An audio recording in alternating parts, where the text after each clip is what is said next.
Le 22 juin, les États-Unis ont franchi une ligne rouge en ciblant 3 sites nucléaires iraniens placés sous supervision de l'AIEA.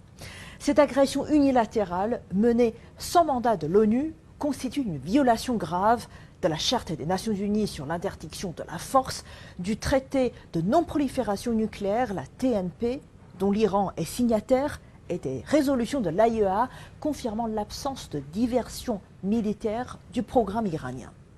La Chine, par la voix de son ministère des Affaires étrangères, condamne fermement cette attaque qui zappe les efforts de stabilité régionale. Comme le rappelle l'ambassadeur Li Song à Vienne, l'histoire prouve que seules les solutions diplomatiques comme le JCPOA de 2015 ont permis des avancées concrètes. Si les États-Unis n'avaient pas unilatéralement retiré du JCPOA, accord global relatif au programme nucléaire iranien, et si cet accord avait été mis en œuvre de manière efficace, le dossier nucléaire iranien n'aurait pas atteint l'état actuel. En outre, la Chine prône aussi le droit à l'énergie civile. Comme le souligne le TNP, tout pays a le droit au nucléaire pacifique sous contrôle de l'AIEA. L'ironie est crainte, l'Iran, membre du TNP, accepte des inspections parmi les plus instructives du monde. Malgré de multiples attaques israéliennes depuis 2020, Téhéran maintient sa coopération avec l'agence.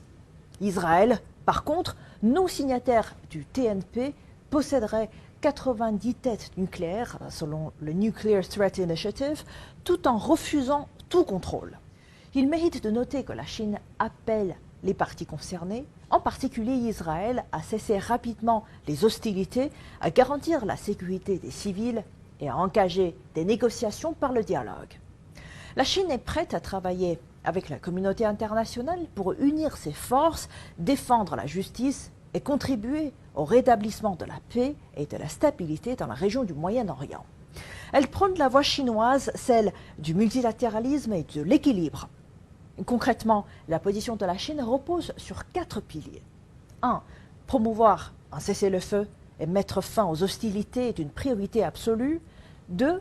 Garantir la sécurité des civils est la priorité des priorités. 3.